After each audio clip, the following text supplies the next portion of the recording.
咁咧，首先咧，歡迎大家咧係嚟到呢個講座啦。今日咧，我哋嘅主要講緊嘅就係點樣樣去面對負面嘅情緒同埋思想嘅呢一個話題咧，同我哋每一個人咧，其實都係息息相關嘅。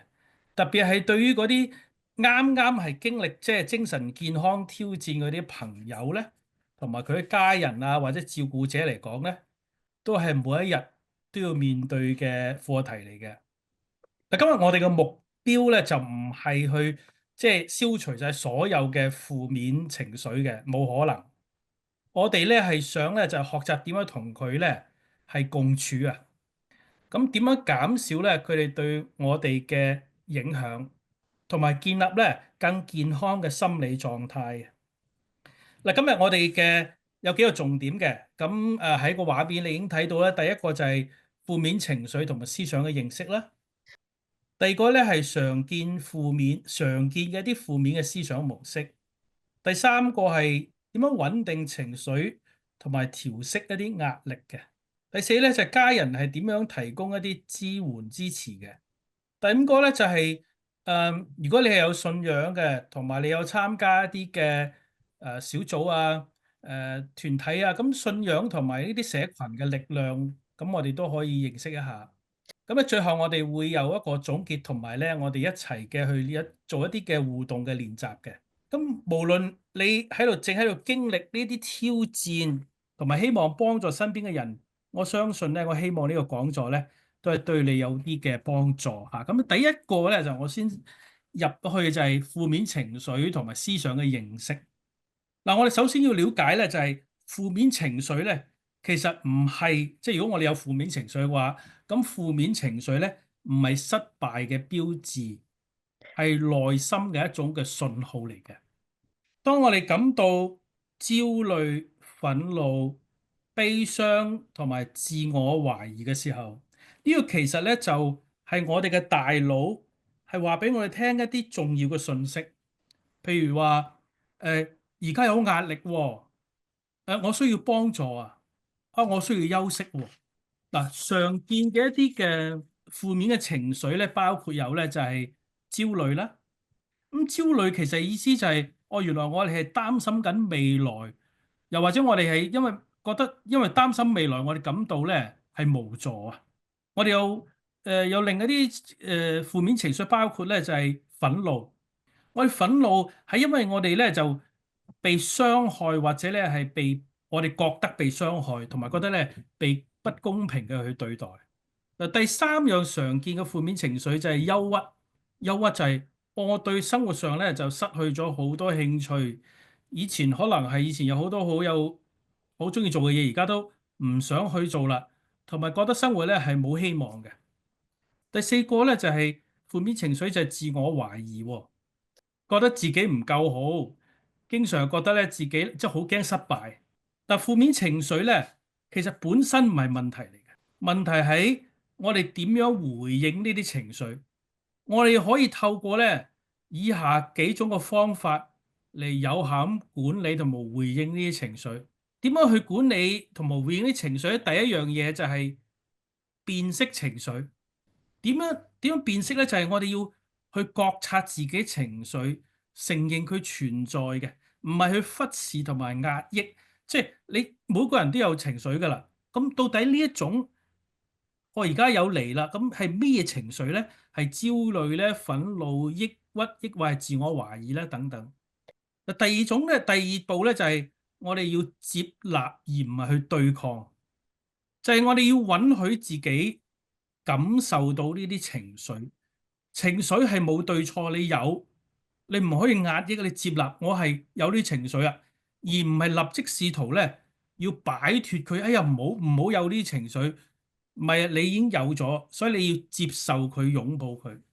第三咧就嗱，頭先我哋講個辨識接納咧，第三我哋就要試係調整呢一個思維嘅方式。我哋要檢視一下，我哋係咪存在一啲消極或者過度誇大？一陣我哋講多啲啊，誇大嘅思維模式，即係我哋點樣諗嘢嘅咧？我哋嗰啲諗嘢係咪好消極？係咪好誇大咗咧？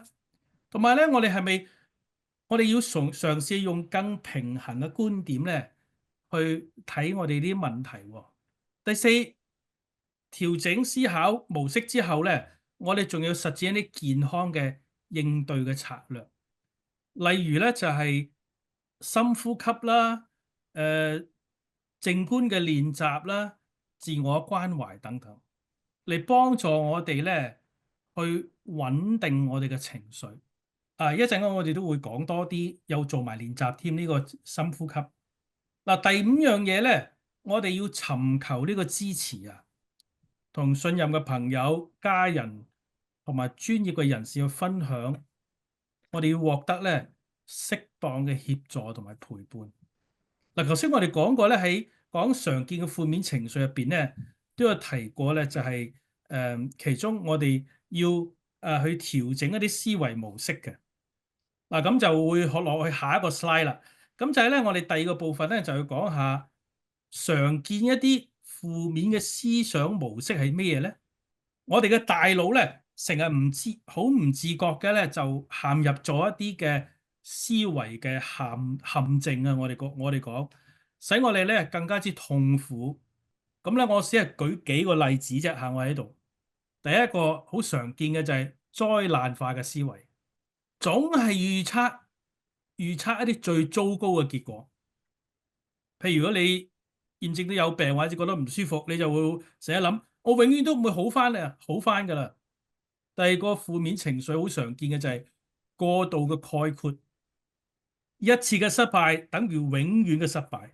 好多時都會諗，我從來都冇成功過，冇好過。第三種嘅負面情緒咧，好常見嘅就係負面嘅過濾。只係睇到，總係只係睇到壞嘅一面。咁有時我哋會諗咧，就係所有人都唔關心我嘅。嗱，呢一種嘅呢啲嘅思維模式咧，就成日都俾我哋令到我哋覺得我哋好無助。我哋可以透過記錄自己嘅想法，有時我哋要記錄下，用客觀嘅角度咧去重新嘅審視嘅。點樣做咧？嗱，第一樣嘢我哋嘗試咧就係換位思考。嗱，你想象下自己係一個旁觀者，企喺朋友嘅角度去睇呢一個問題。第二個就係事實同埋假設嘅區分，問下自己：喂，呢個係咪真㗎？係唔係抑或係我自己假設出嚟㗎？第三種係對比唔同嘅視覺。嗱，你試下寫低自己目前嘅想法，有時我哋要寫喎，然後試下咧就寫下另一種可能嘅解釋，跟住我哋可以另一個方法就尋求第三方面嘅意見，同值得信賴嘅朋友啦、家人啦，同埋專業人士分享討論啦，獲得唔同嘅觀點。當然啦，你尤其是朋友家人咧，你要同佢傾偈嘅時候，你就叫佢你唔好一定要唔好附和你嘅觀點，要講出佢哋自己嘅想法嚟。仲有咧，最後咧就係練習啲理性嘅回應啊！嗱，譬如我舉個例就係，當你諗到我肯定會失敗嘅時候，咁你試下問下自己，我有冇成功嘅可能性？有冇證據嘅支持咧？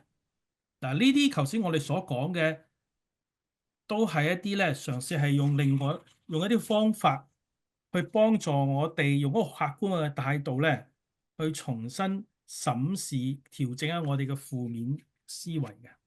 咁咧，我哋可能需要係唔係一次過就可以做到嚇？我哋要經常係即係要提醒自己去刻意嘅去練習嘅。好啦，跟住我哋而家咧就講第三樣嘢，就係今日嘅第三個課題就係點樣去穩定情緒同埋調整呢個壓力咧？嗱，呢度咧有幾種做法咧，就係第一個我喺度提嘅就係呼吸法。我喺呼吸法入邊咧，我提供其中一個方式叫做478嘅呼吸法。點為之478咧？就係你吸嗰時候咧就4秒，閉氣即係你 hold 住嗰個氣嘅時候咧係7秒鐘左右，你呼出氣咧就8秒。呢個就係478嘅呼吸法。我哋一陣會嘗試一下嘅。呢一種嘅呼吸法係當然你唔係平時咁嘅呼吸嚇。即係如果當你有覺得自己有啲情緒要嚟到嘅時候咧，用呢個方法用呼吸咧呢種嘅深呼吸方法咧係好有效啊，幫助我哋穩定情緒嘅，俾我哋有一個緩衝嘅時間。嗱，頭先我哋仲有一個嘅就係叫做box breathing，就係呼吸盒嘅練習，就係吸4秒，停4秒，呼出去4秒，又停翻4秒。即係呢個都係差唔多嘅做法，就係俾大家咧係能夠讓大家咧係當情緒你覺察到個情緒嚟嘅時候咧，俾你有一種穩定你嘅情緒嘅方法。我最近咧睇到香港一個港產片，即係叫做《爸爸》，係劉青雲主演嘅。咁咧佢提到咧，當然我就唔講故事內容入邊啲嘢，就講到呢個爸爸咧，就佢喺一個咧就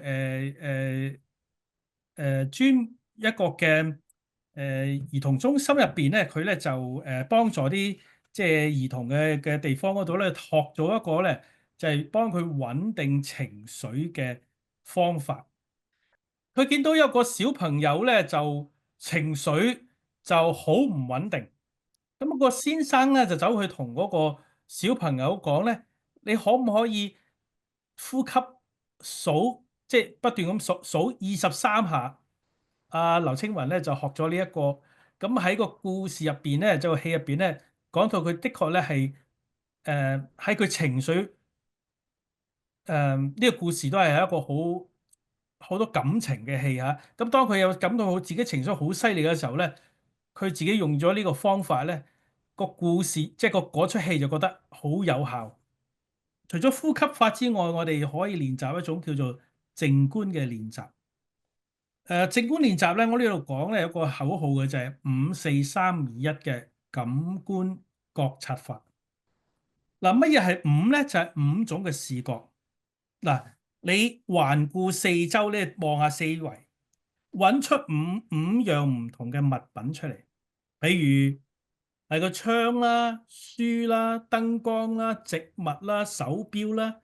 咁即係你坐咗喺度嘅時候，當你情緒嚟嘅時候，你揾對情緒，咁你可以用呢一個所謂嘅5、4、3、2、1、5、5，咁你望下，靜落嚟望下你而家身邊嗰5樣嘢。當然呢個練習唔係淨係因為你情緒嚟，而係學你能夠咧慢慢靜落嚟，能夠覺察你嘅情緒，覺察你自己嘅情況嘅。當你靜落嚟嘅時候咧，或者調翻轉，當你去留意呢啲嘢嘅時候咧，咁你先有可以係靜落嚟嘅。嗱，頭先我講五啦，咁4個觸覺就係注意到4種唔同嘅觸感。摸下你件衫有咩質感嘅？你張凳嘅硬度係點樣嘅？空氣嘅溫度係咩嘢咧？你手指如果觸碰到係台面嘅感覺又係啲咩嘢嘅咧？又有3種聲音，注意聆聽周圍嘅3種聲音。遠處有啲車聲，可能你去聽下，好似有啲車聲喎。你又話聽到而家好少有啲咁嘅鐘啦，不過你可以有人聽到有啲鐘嘅滴答聲啦，或者自己嘅呼吸聲，或者好似我而家喺我面前就係我打開咗個窗，有啲風吹埋嚟，個木窗簾咧撞擊個窗嗰啲聲音咯。5、4、3、2、1、2咧係2種氣味。哦，如果我哋係譬如舉個例，我哋而家煲緊咖啡我哋空氣入邊有啲咖啡嘅味。我哋啱啱清潔完，房間入邊有啲好清新劑嘅氣味。5、4、3、2、1，一係一種嘅味道。注意口入邊或者最近食過嘅食物嘅味道。舉個例，如果你譬如你啱啱刷完牙用牙膏我當然係希望你用牙膏啦。牙膏嗰種嘅薄荷味，或者飲水之後嘅嗰種嘅水嘅味道。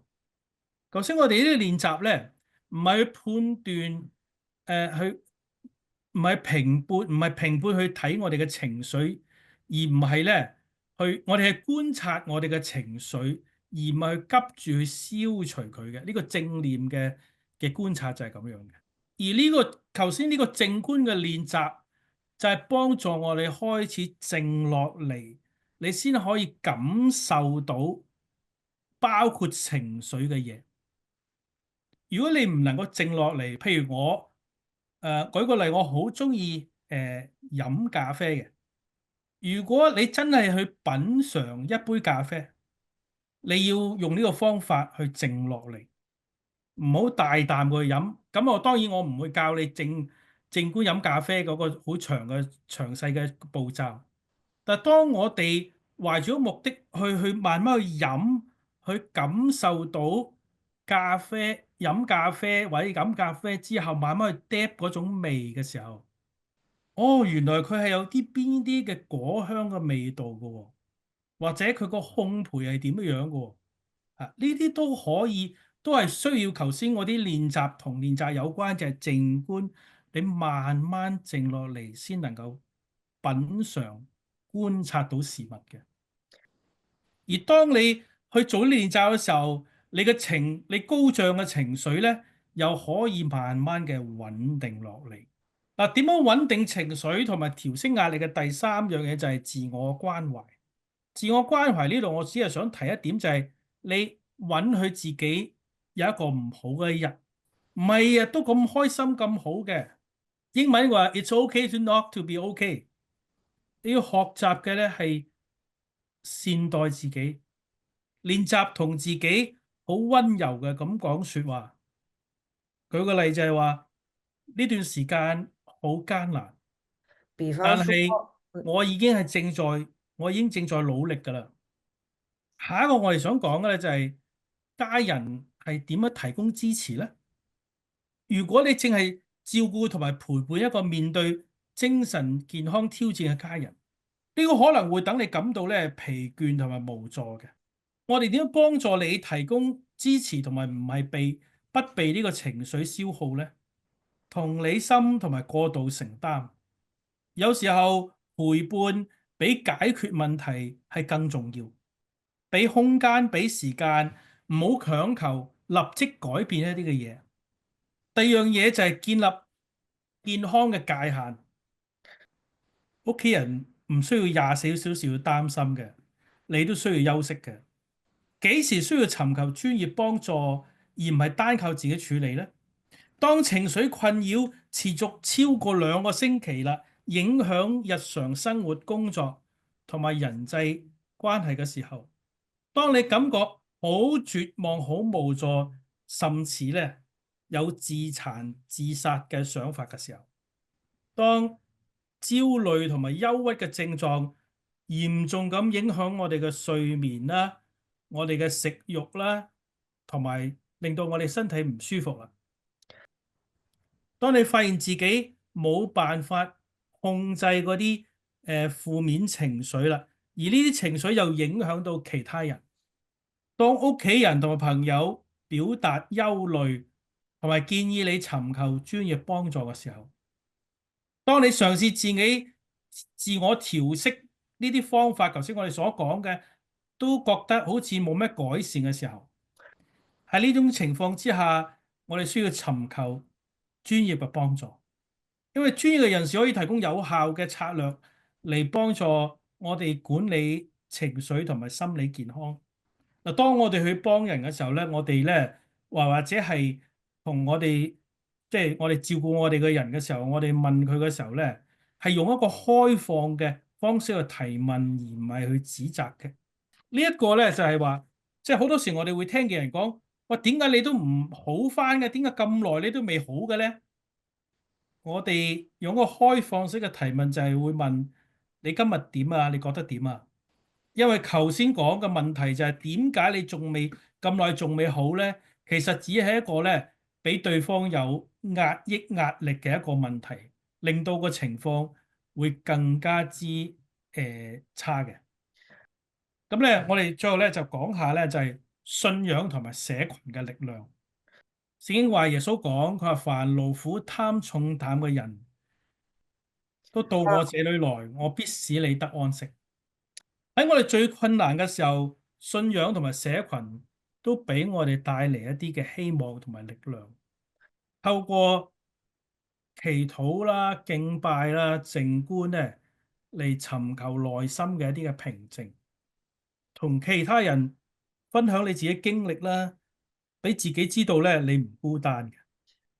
參與一啲支持嘅小組啦、support group 啦，同一啲有類似經歷嘅人咧係有互相嘅互動、互相嘅鼓勵，就好似你哋參加呢個小組一樣。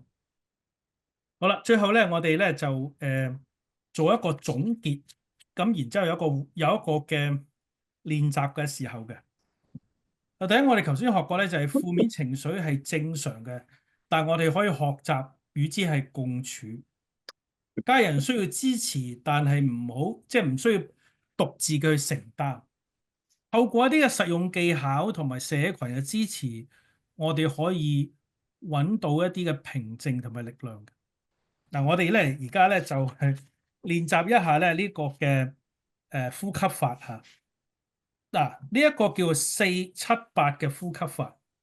記得頭先講吸係4秒，閉氣係7秒，呼出去8秒。我哋而家試下好嘛？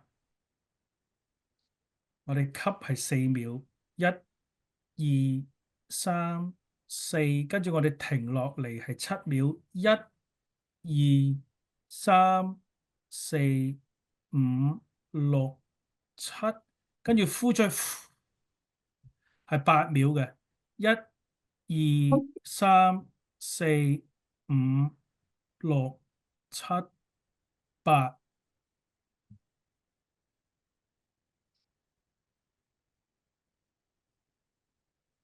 我頭先冇用呢一個嘅翻譯咧，就係因為如果用咗翻譯就多咗一個時間出嚟。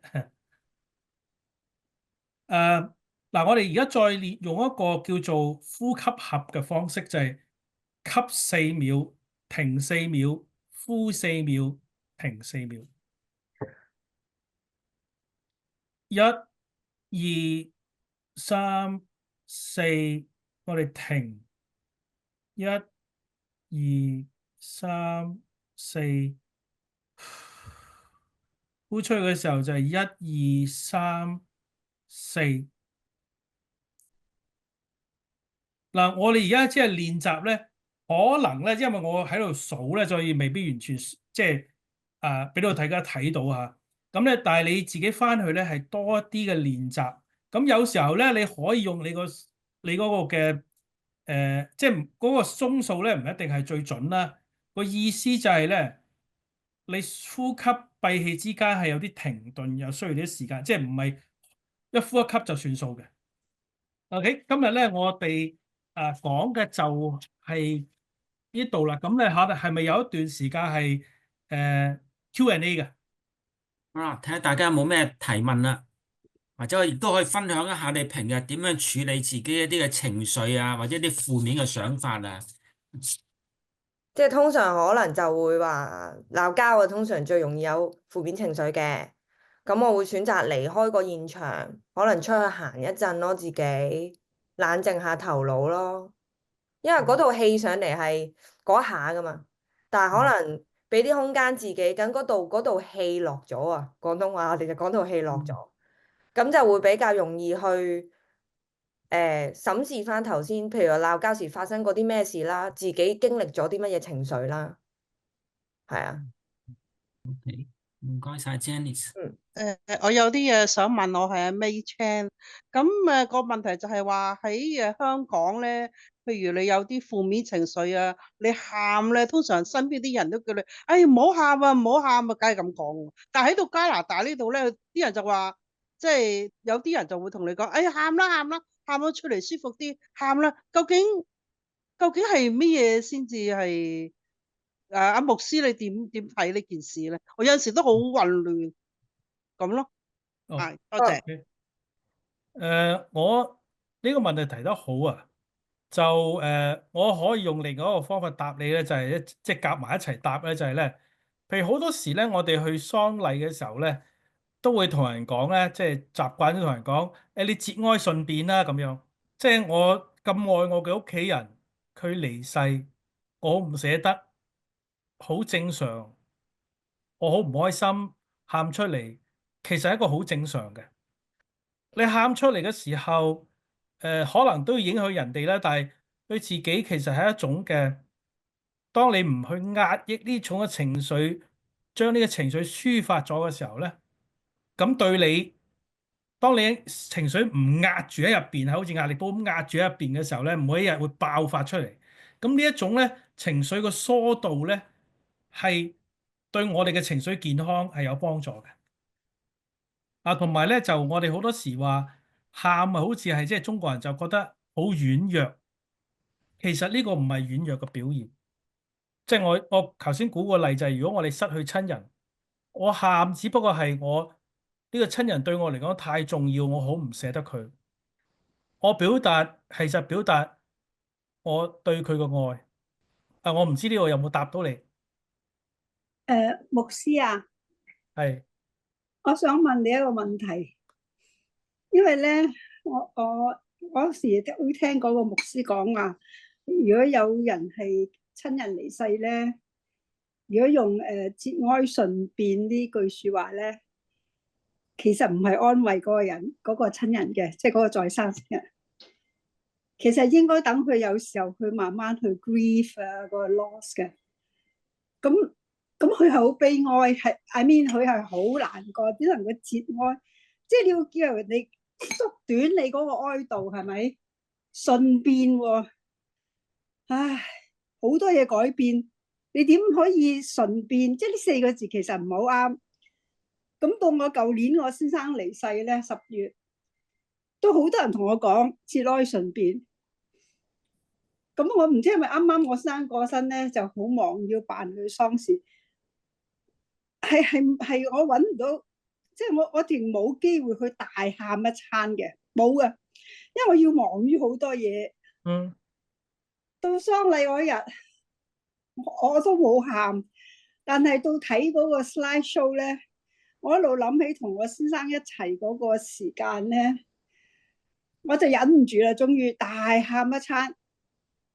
咁我諗我啲弟兄姊妹都好愕然啊，即係見到我咁樣大喊法，即係我哋做基督徒唔係應該好有喜樂嘅咩？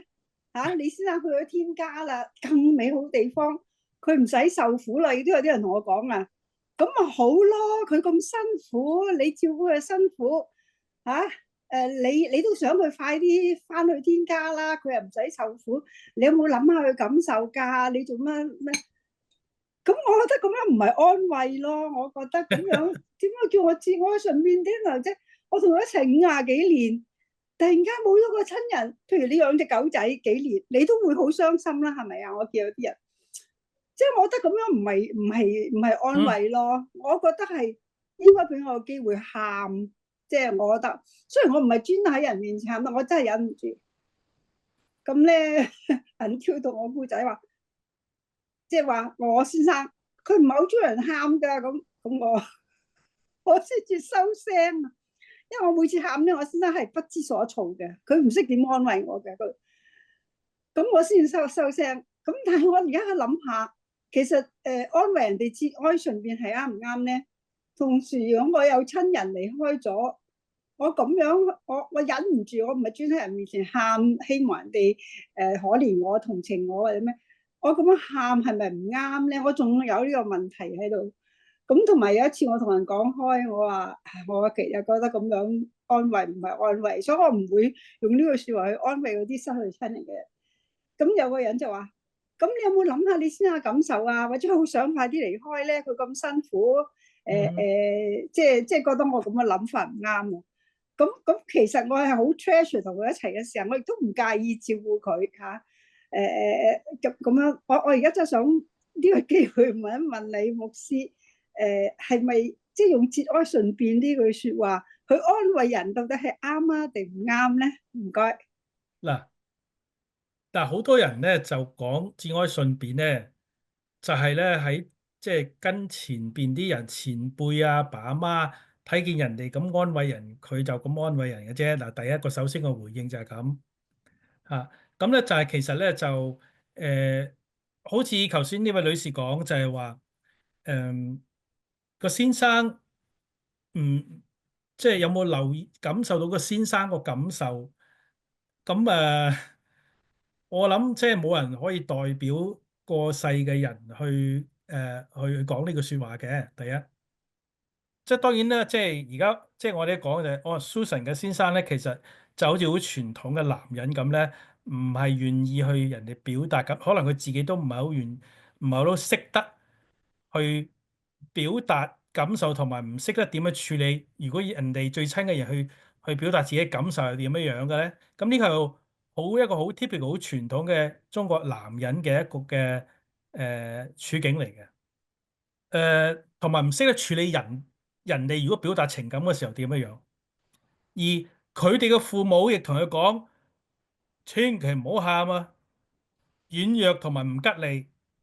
咁你可以又調翻轉嚟講喎，相信如果你嘅先生見到你咁唔開心，即係咁愛佢，可能佢在天之靈佢個心都被融化。你唔係會諗住去繼續嘅去受苦，唔係唔想佢上天㗎，而係呢係你一種嘅愛嘅表達，同埋你因為咁多年，尤其是你照顧咗佢咁多年，即係其實你有一種嘅彼此嘅依賴嘅感覺啊。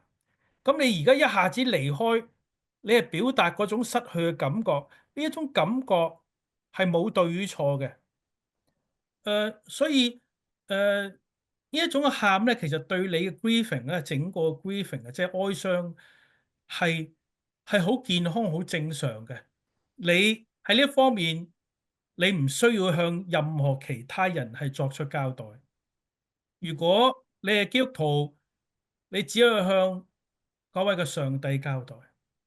我唔知有冇回應到你個問題冇？好多謝牧師你個解釋。我心即係諗，亦都試過個牧師咧話安慰人節哀順變係唔啱，即係唔係好適合嘅。咁我想睇下你嘅睇法。譬如我哋有人離開，有親人離開，咁我哋係用咩說話啱咧？如果用節哀順變係啱唔啱咧？咁樣樣啊？即係我自己覺得咧就唔啱。你點能叫人哋節哀？人哋需要幾多時間去哀悼？係人哋嗰個情況係咪？你有人如果人哋聽到會覺得點咧？節哀喎，順變咁即係對於有啲人可能或者唔啱。我覺得自己對我嚟講就係唔係好啱。我覺得應該係如果你安慰人咧，即係用另外一個方法好啲咯嚇。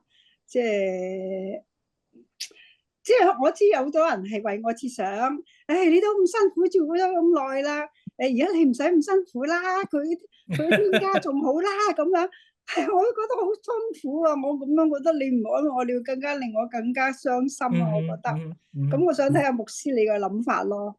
係，係，其實阿 Frank 啱啱就想講就話，講到呢啲負面情緒咧，其實你任何嘅反應啊，任何嘅情感咧，最緊要係真實咯，係真實自己嘅情緒，係啦，接納自己情緒，其實主要就係想表達呢一點。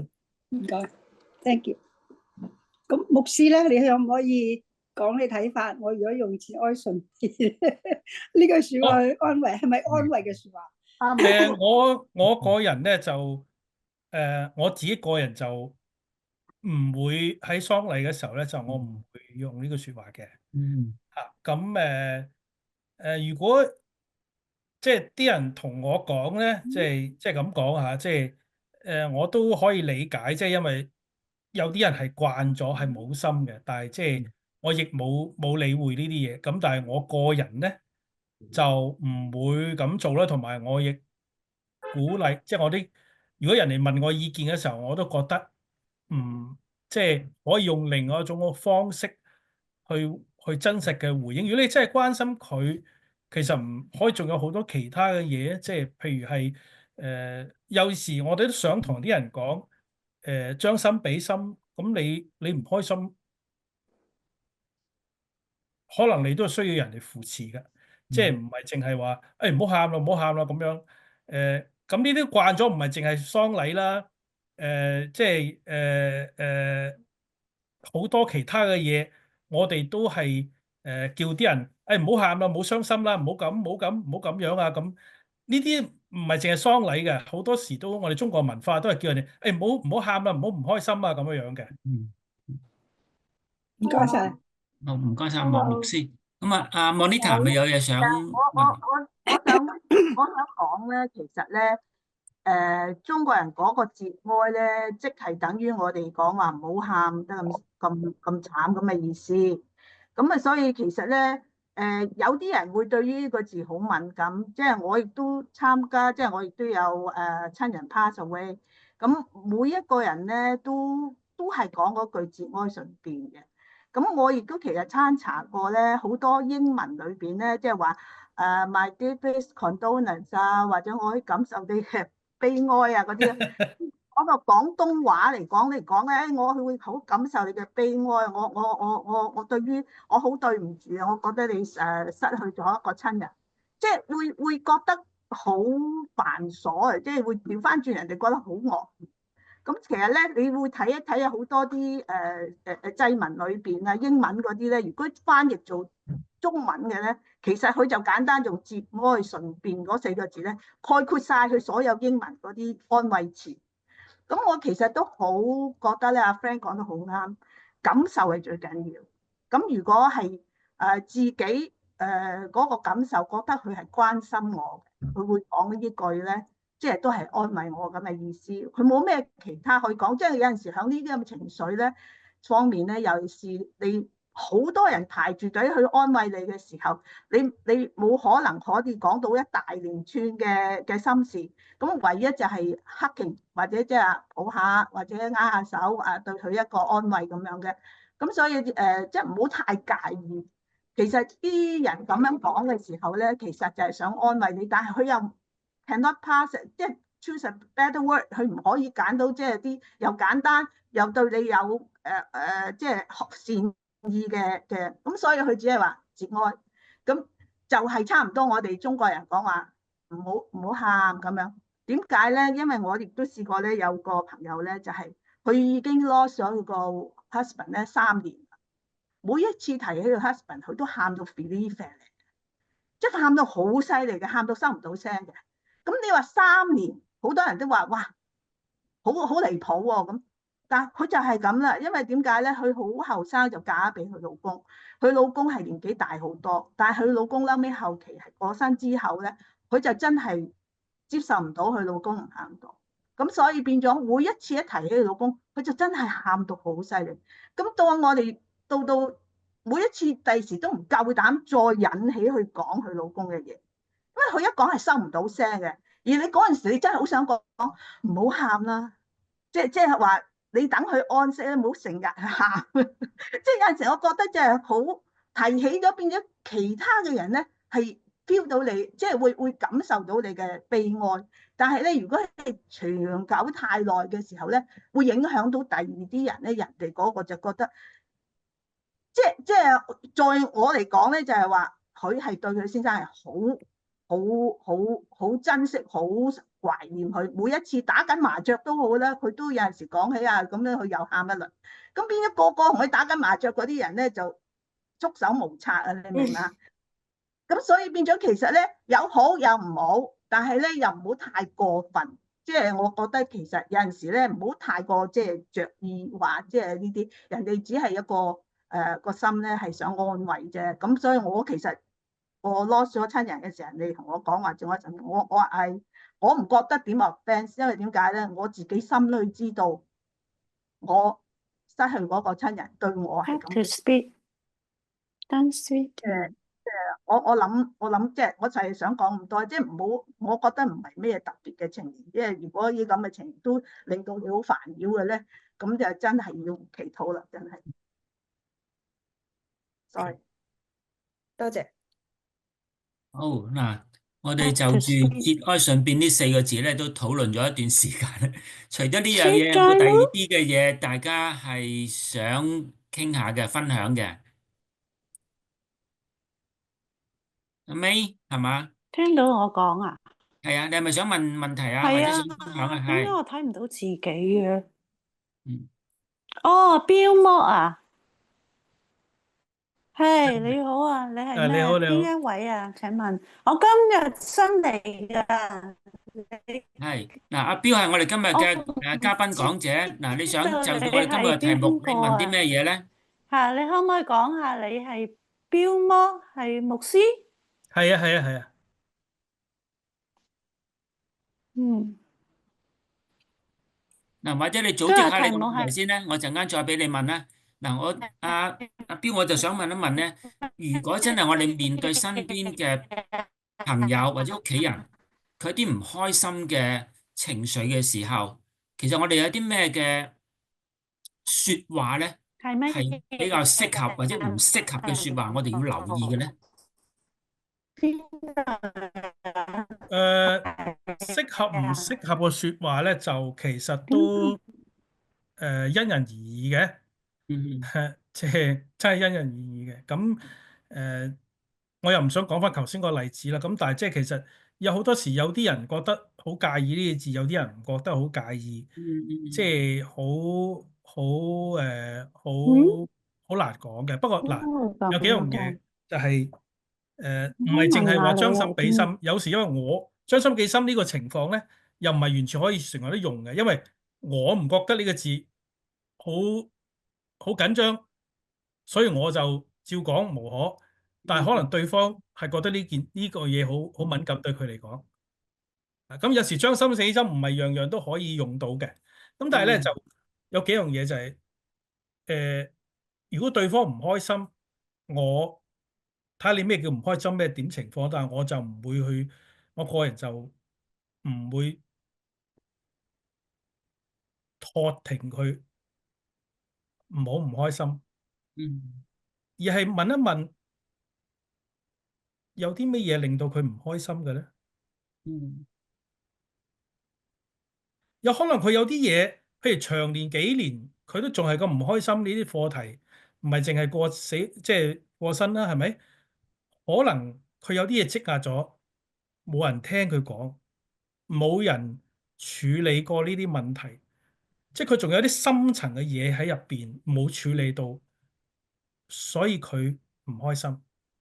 又或者有啲嘅 grieving，即係唔係淨係親人啊問題啊，咁咧就即係死人嘅問題，而係話咧有啲 grieving 咧可能需要嘅時間唔止3年嘅，佢唔開心都唔出奇。個問題就係我有冇讓佢足夠去？如果你真係想關心佢，你就要聽佢講。唔容易哦，唔容易啊！呢個題目唔容易啊！即係你聽佢講，到底點解佢咁唔開心咧？當然我講緊嘅意思係佢唔開心，唔係話我令到佢唔開心嗰種啦。即係我聽見到呢個人佢好唔開心呢件事，點解咧？可唔可以問下佢有咩嘢令到佢唔開心嘅咧？咁慢慢去聽佢講咯。可能好多時我哋人係需要人哋聽我哋，就係當嗰個人去講出唔開心嘅時候咧，嗰個嘅即係叫做復原啊、預療啊、治療就慢慢開始啦。係，你先，Cindy 有嘢想問係咪？係啊，我想問啊，即係話好關心佢，真係關心佢，去聽佢講。但係如果係好似長林嫂咁樣幾十年，或者一路都係講同一個題目，同一件事情，咁點算咧？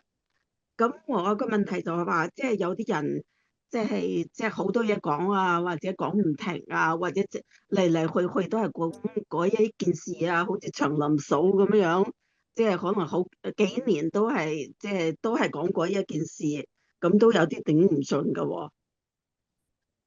嗱，我舉個例啊，即係長年，我唔知你長年得幾多年啦，係即係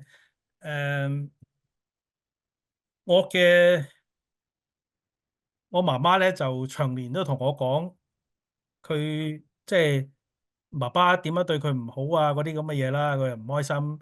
重重複複、重複，我都聽得可以背得出嚟、默得出嚟㗎啦。咁咧最近四五年咧，佢講嘅咧就係佢嗰啲，因為佢生完蛇之後咧，即係啲神經點痛啊，睇咗幾多醫生啊，咁諸如此類咁樣啦嚇。咁每次見面佢都係講呢啲嘢嘅。誒、當然我哋都即係我頭先我講，我問過嗰啲技巧，即係問過嗰啲嘢啦。咁但係同一時間咧，我發現咧就係我個媽媽咧，因為佢同爸爸一齊住咧，就爸爸唔講嘢，唔聽佢講嘢嘅。咁咧就佢冇。咁我哋又同呢個我媽媽又唔同埋住啦，冇咩，即係雖然有時都打個電話，所以佢長年咧又冇人同佢傾偈，冇人同佢講嘢。阿爸爸又冇講，佢覺得冇俾人聆聽，咁所以佢咪講出嚟咯。講出嚟唔一定係要解決任何嘅問題，我聽過，我亦唔係去解決佢任何嘅問題，但係我去聽佢，讓佢講，卻係唔覺意嘅，都係一種嘅治療。可能有時候你就算聽佢講，佢可能下次佢都會再提。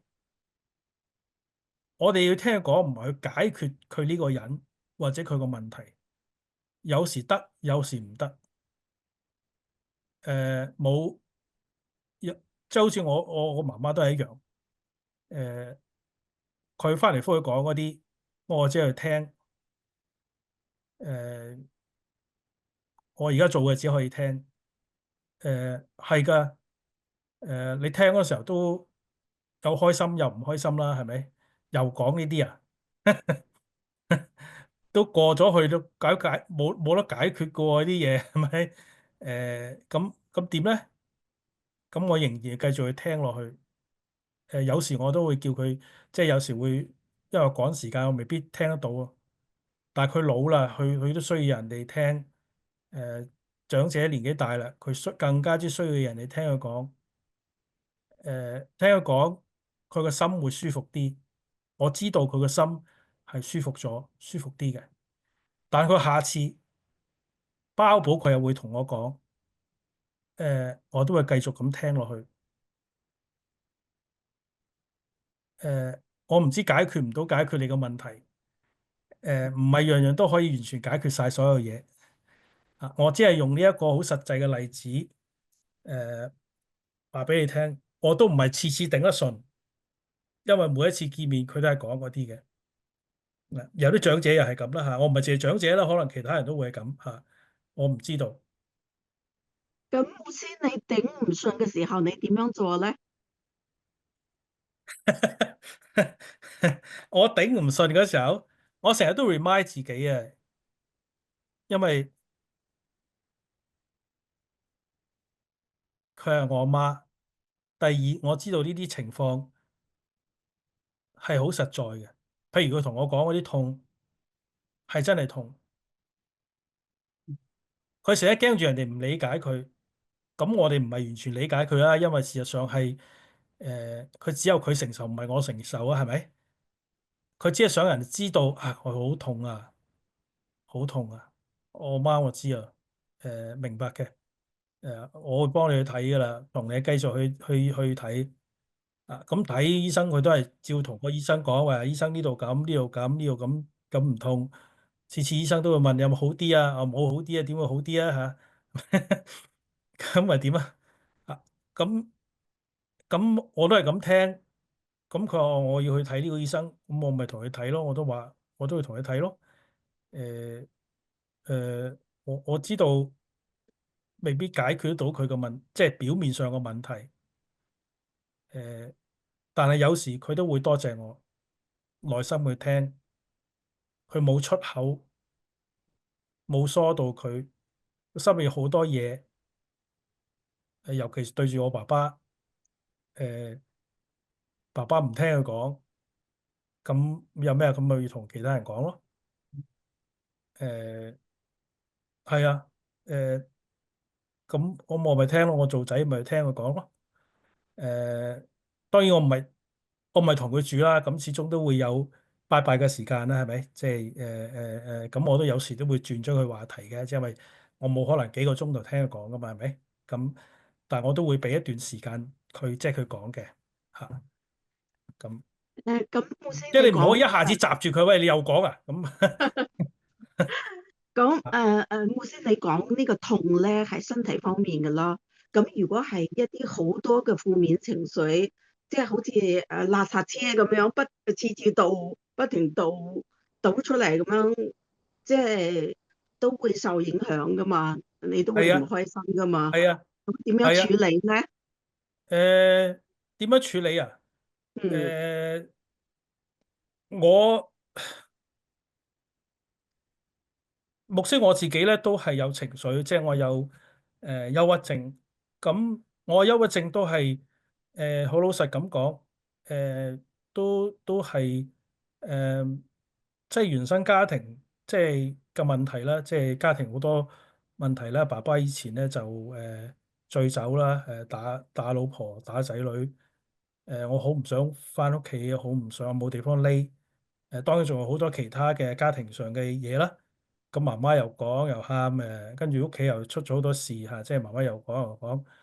咁呢啲潛移默化都當然仲有其他價值觀嘅問題，令到我咧就好多重擔啦。我唔係賴晒佢，我即係話，即係你講嗰啲我都可以理解啊。即係某一程度就係好多嘢兜落我面嗰度，嗰時我仲細個。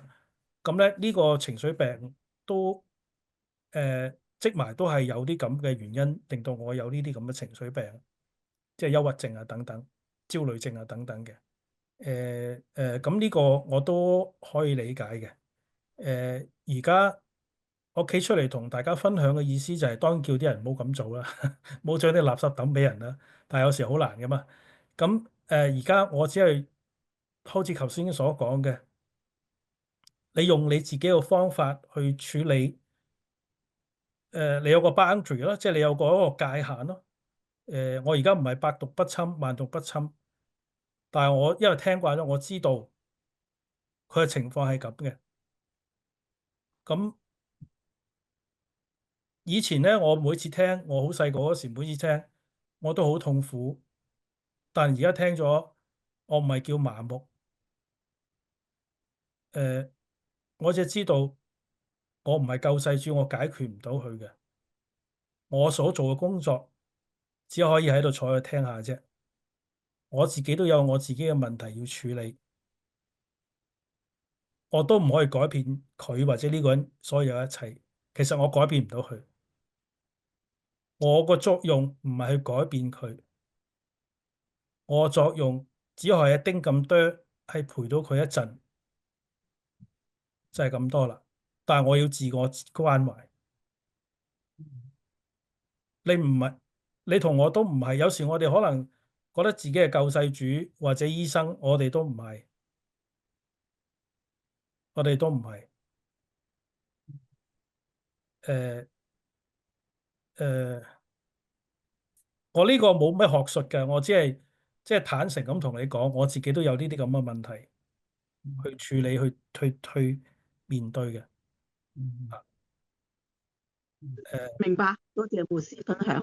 係希望呢啲可以幫到你啦。即係我唔知你面對啲咩人，日日都對住你嚇，可能有時可能好難嘅。如果嗰個人係同你一齊住嘅，朝見口晚見面，咁又點咧？咁咁其實都另外一個做法就係，當你認識咗佢，你接受咗呢個人，佢係咁嘅，你唔係睇死佢，你要接受咗佢係講咗呢啲負面説話嘅人。當你去接受咗佢嘅時候咧，咁你慢慢咧，你就有一啲防火牆，我哋叫做即係保護罩保護住你，因為你認識咗佢啦嘛。嗯啊，如果你唔接受咗佢咧，反而咧，你會受佢影響喎。如果你接受咗佢，佢係咁嘅，唔係去睇死佢啊，即係佢係講呢啲嘢，呢個係佢個為人，佢係咁嚇，佢唔係壞人，好人唔係講緊呢一樣嘢。同埋你唔係救世主，你要知道，我都唔係，嗯你唔係去救佢改變佢嘅。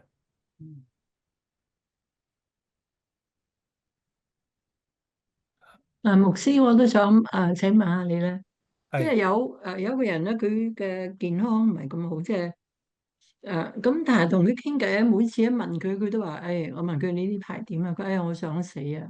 即係嗯哼每次都係每個禮拜去探佢啦，問係佢你點啊？佢話我想死啊咁樣，咁樣即係嗰個話題都唔知點樣同佢傾啦。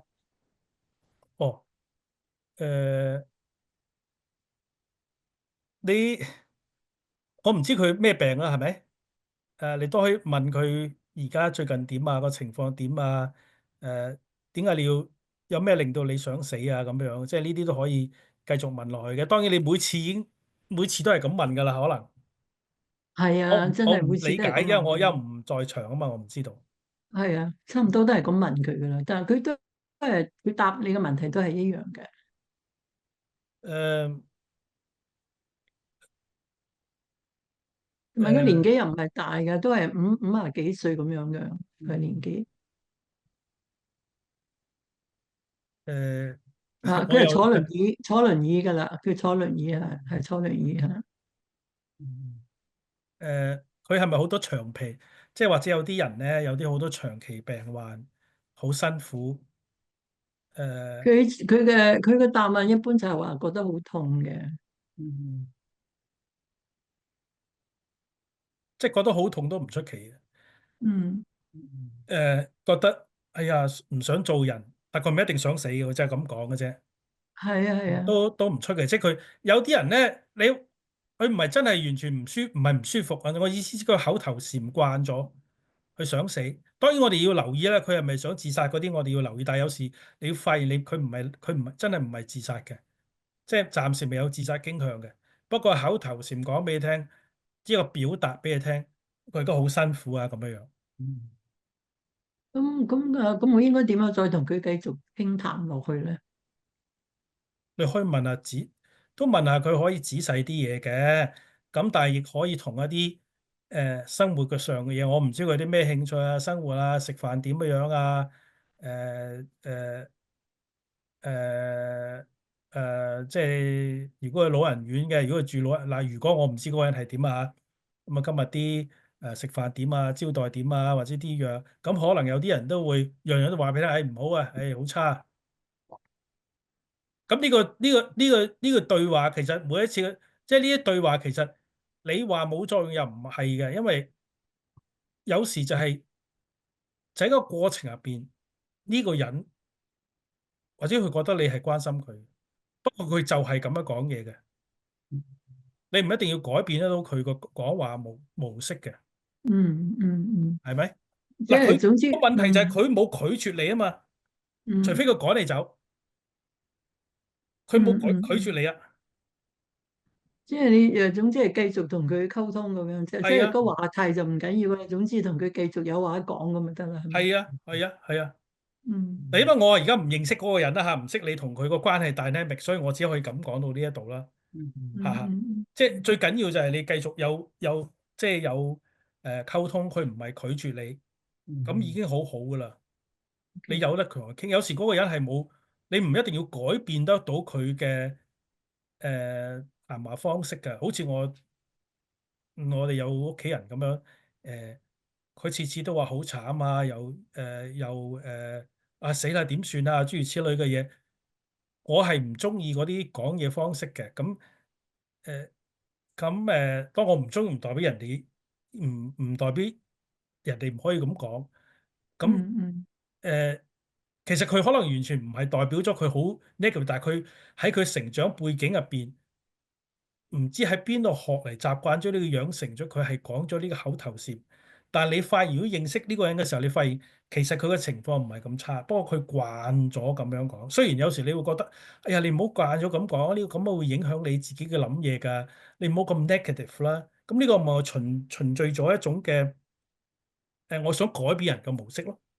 嗯當你接納咗呢個人，佢係咁講嘢嘅，唔係睇死佢啊！你接納咗佢係咁多年，佢咁講嘅方式係咁嘅，咁嗰個嘅我哋嘅大咧咪個關係會有所改變嘅。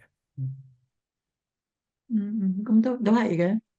唔該你嚇，唔該晒牧師。嚇。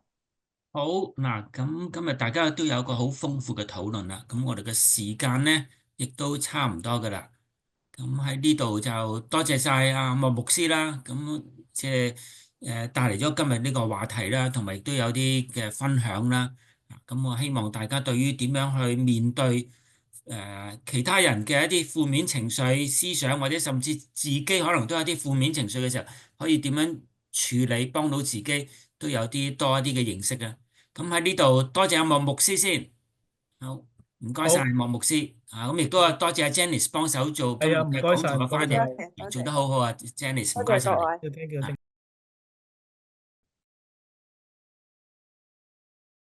歡迎大家今天來到我們的講座，然後我們今天主要的主題是如何面對負面的情緒還有思想。其實這個話題是跟我們每天都很有關係的，特別是那些遇到精神情緒上有問題的患者啦，還有就是照顧他們的家人啦，我們都是很需要了解這個題目的。今天我們的目標呢，不是說我們要消除所有負面的情緒，因為其實這樣是不可能的。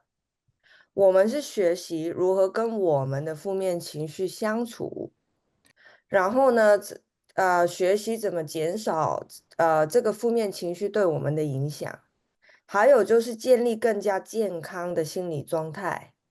今天我們有好幾個重要的點都會帶過，第一個就是負面情緒跟思想的認識，然後呢就是常見的負面思想的模式。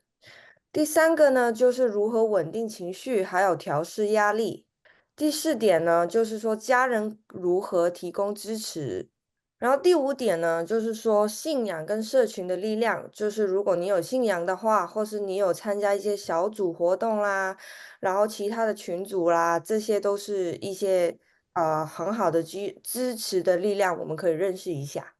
然後最後呢，我們就會總結一下，然後我們會有一些互動的練習做一下，這樣。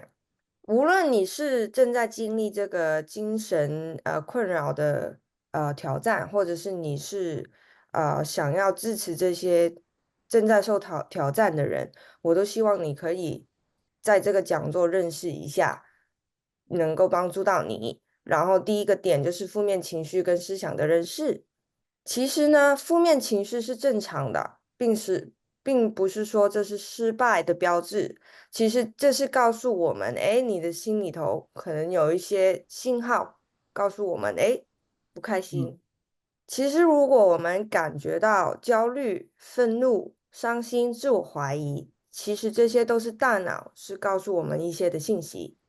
比方說，現在有壓力，我需要幫助，我需要休息。常見的一些負面的情緒包括有焦慮，其實焦慮就是說擔心未來，然後因為擔心未來，我們感覺到無助。然後另外一個負面的情緒呢是憤怒，憤怒呢就是說我們覺得被傷害，或者是我們覺得被不公平的對待。第三種常見的負面情緒是憂鬱，憂鬱呢就是說我們對以前曾經感到有興趣的事情，我們現在都不感興趣，不想做了，然後也對生活感覺到很失望。第四種呢，就是負面情緒就是自我懷疑，就是常常會覺得自己不夠好，然後很怕失敗。然後呢，負面情緒呢本來就不是一個問題，問題是在於我們怎麼回應這些情緒。我們可以透過以下幾種的方法，有效的去回應跟管理我們的情緒。怎麼去管理這些情緒呢？第一種就是我們要有能力去辨別這些情緒。我們第一步就是說，我們先要辨別它。第一步就是先要察覺到它，然後我們承認它的存在。然後我們可以就辨別它到底是哪一種，是焦慮呢、憤怒呢、抑鬱呢，還是其他。第二步呢，我們是要去接納它，而不是對抗它。就是我們需要接納它，而不是說對抗不允许出现，因为我们应该是允许我们有各种情绪出现的。第三种，刚刚我们所说的，我们要尝试去接纳这些各种的情绪，就是去调节，然后去接纳它，用不同的方式。我们要想一下自己是不是有使用很消极的思想模式，或者是就是夸张化我们的情绪的这些思想模式去应对这些情绪呢？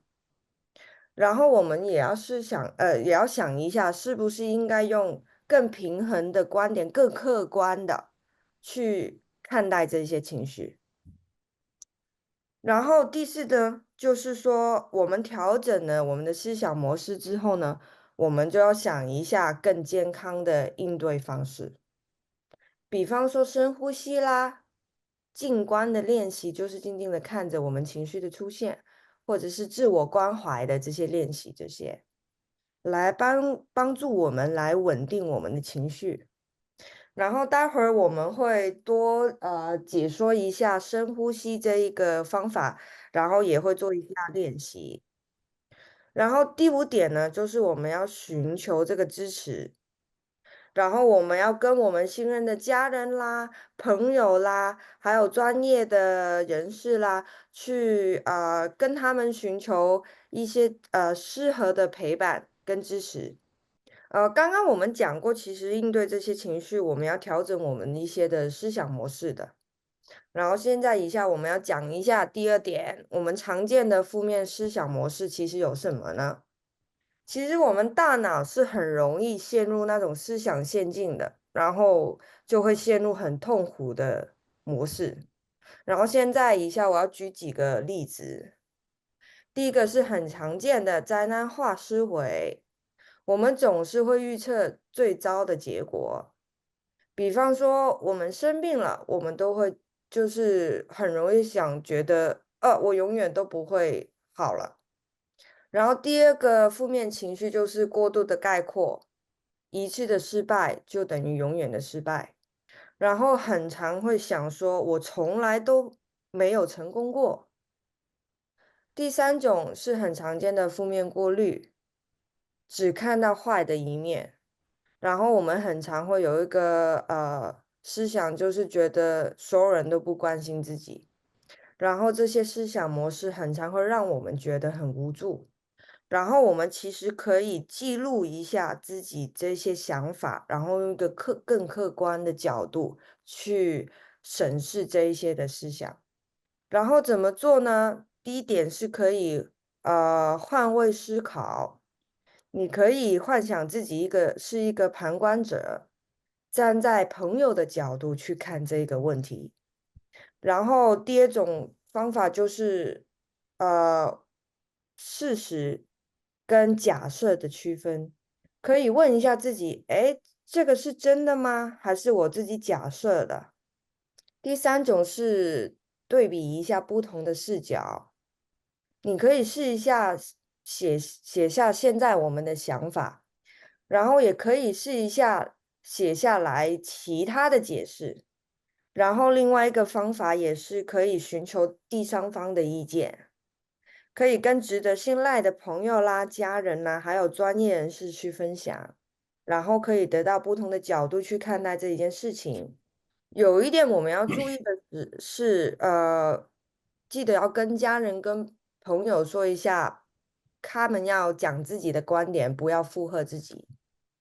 然后也需要练习一些理性的回应，比方说举例，如果你想到自己肯定会失败的，我们可以问一下自己，哎，我有没有成功的可能性呢？有没有证据去支持我这个想法呢？刚刚所说的方法都是一些更理性的方法，去重新用一个更客观的角度去审视一下我们的思维。然后这些呢，就不是说你一次性就可以成功做到的。我们要常常提醒自己，而且要刻意的去练习。然后我们以下要讲第三点，如何稳定情绪跟调整我们的压力。第一种是呼吸法，然后其中一种的就叫4-7-8呼吸法。那怎么叫4-7-8呢？然后那就代表吸气的时候4秒，然后你闭气大概7秒，然后呼出来的那个气呢要8秒，然后这就是4-7-8呼吸法。我们待会会一起尝试一下。就是当然你平常不是这种，就是不是这样呼吸。就是这个4-7-8呼吸法，是当我们有情绪来的时候，是可以好好帮助我们稳定情绪的。然后我们也有一个叫 box breathing，就是呼吸盒的方法，就是吸4秒，然后你闭气4秒，然后呼出4秒，然后又是吸4秒吗？闭气然后再闭气4秒，然后这些都是差不多的方法，就是效果都差不多，都是用来可以当你感觉到情绪要来了，可以让你稳定你的情绪。最近呢，牧师就是看到一部香港的电影叫《爸爸》，是刘青云主演的。然后电影的内容详细就不多说了，主要就是刘青云饰演的角色，他在一个儿童中心里头学到一个帮他稳定情绪的方法。他看到一个小朋友情绪非常不稳定，然后老师就跟这个小朋友说：“你可以呼吸吗？数23下。”然后他就是刘青云饰演的角色，就是他学习了这个方法，所以在电影里头，只要他有情绪来袭的时候，他都会用这个呼吸法来稳定自己的情绪。第二个练习呢，方法呢叫静观练习。这个静观练习有一个口号，叫5-4-3-2-1感官觉察法。5呢代表5种的视角，然后你可以看一下身边，找出5样不同的物品。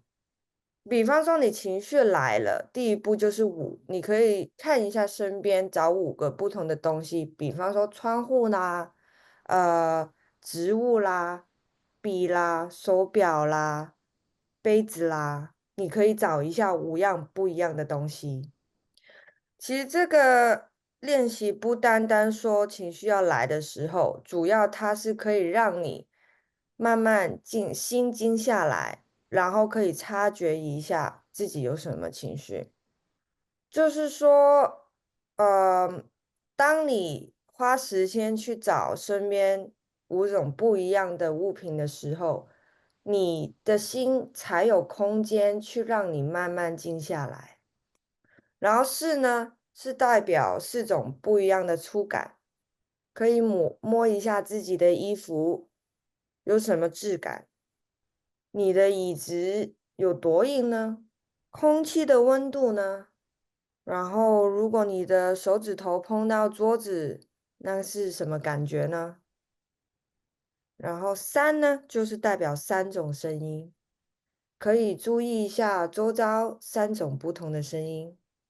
可能远处有一些车的声音，然后有时舉個例，候也比方說可能是我們掛在牆上面時鐘的聲音，或者是自己的呼吸聲，又比方說可能是我們可能坐在一個窗戶面前，然後有窗簾，然後它風吹進來，然後窗簾一直碰撞窗戶的那些聲音。然後2呢，是代表2種氣味，比方說如果我們現在煮咖啡的話，我們空氣就一些有咖啡的味道。比方說我們剛剛打掃房間，然後房間裡頭有清洗機的味道。然後1是代表1種的味道，比方說1是一種味道，可以說口裡的味道，如果我们刚刚刷完牙，我们就应该感觉到牙膏里头的薄荷味，或者是我们喝完水之后那种水的味道。这个静观练习呢，主要的目的不是说要急着消除我们的情绪，而是我们要冷静下来，静静的去看一下，观察一下自己的情绪是什么。就是静观练习是要让你可以静下来去感受你的自己的情绪，你才可以感受到现在你到底在处于什么的状态啦。有什么的情绪经过你啦？比方说我很喜欢喝咖啡，如果你真的要去品一杯咖啡的话，你要用这个方法去静下来，然后不要很大口大口的去喝。当然，我不会教你说静观的去喝咖啡的这个步骤。当然是，如果我们静静的、慢慢的去品尝这个咖啡，去慢慢的去感觉它给你的味道。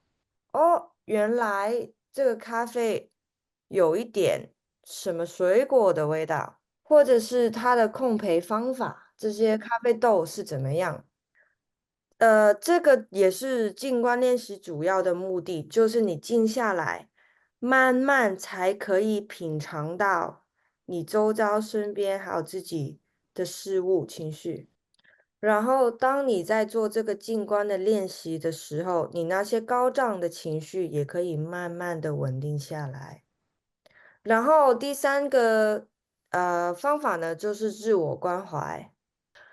自我关怀这个呢，我们主要是强调我们要允许自己有不好的一天，不是每一天都是很开心很好的。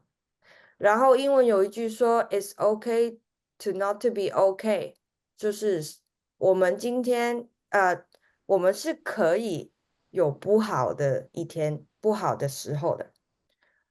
我们要学习好好的对待自己，我们要练习很温柔的跟自己对话。比方说，这段日子真的很困难，可是我已经正在努力了。下一个以下我们想说，家人是如何提供支持呢？如果你现在正在陪伴有精神挑战的家人，这其实陪伴者是很容易会感觉到疲惫啦，还有孤独。那我们可以怎么去提供更好的支持，跟不被这种情绪消耗呢？我们要看一下同理心，还有过度承担这两个点。有时候陪伴比解决问题更重要。我们要给，我们要给这件事情一些时间跟空间，不要强求立刻要解决。然后第二个点是建立健康的界限。其实家人也是需要休息的，不需要24小时担心的。那我们什么时候需要寻求专业的帮助，而不是只有自己来处理这个问题呢？当你的负面情绪影响你已经超过2周，已经影响到你日常的生活、你的人际关系的时候，当你感觉到很绝望、很无助，甚至出现了自我伤害，或者是有自杀的念头。如果你这些负面的情绪已经严重的影响到自己的食欲了、睡眠呢，还有身体开始不舒服。当你发现自己已经无法控制这些负面的情绪，而这些负面的情绪开始也影响到其他人，当你跟身边朋友跟家人表达忧虑，还有寻求专业协助的时候，当你已经用了刚刚我们所介绍的方法去调整自己情绪，都觉得没什么用的时候，刚刚所说的那几个情况，就是我们需要寻求专业帮助的时候，因为专业人士可以提供一些更专业的方法去应对我们这些负面的情绪，从而让我们心里可以更健康。我们在跟家人沟通的时候，照顾者沟通的时候，或者是我们都要用一个比较温和的沟通方式，是一个开放式的提问。比方说，有些人很爱讲，哎，为什么你这么久都还没好起来？为什么要这么久呢？然后开放式的提问可以怎么问呢？就是可以问说，你今天觉得怎么样啊？因为刚刚所讲到的，一些很常见的提问，你怎么这么久都还没好起来？这种方法呢，是给生病的那个当事人会觉得很有压力。然后最后第5点，我们可以讲一下信仰跟社群的力量，像是耶稣马太福音11章第28节，就凡劳苦担重担的人，我使你得安息。当我们在很困难的时候，其实信仰跟社群都可以给我们一些希望的力量，可以透过祷告、敬拜、静观来寻找内心的平静。可以跟其他人分享自己的经历，让自己觉得其实自己并不孤单。可以找一些有相似经历的人，然后大家可以互相分享，互相给予支持，就像是我们这个小组一样。现在到最后第6点，我们会总结今天所说的，然后我们可以有一个互动练习，练习一下呼吸法。今天我们学到的第1个要点是，负面情绪是正常的，可是我们是可以学习怎么跟他们相处。家人是需要支持，可是不需要自己独自承担。透过一些实用的技巧，就像我们刚刚所学的，还有一些社群的支持，我们可以找到平静的力量。以下我们一起大家来练习一下1分钟的呼吸法。这个是我们要练习的，叫478呼吸法。记得刚刚我们所说吗？吸气是4秒，闭气是7秒，呼出去是8秒。我们大家現在來一起試一下吧。我哋吸係4秒，1、2、3、4，跟住我哋停落嚟係7秒，1、2、3、4、5、6、7，跟住呼出去係8秒嘅，1、2、3、4、5、6、7、8。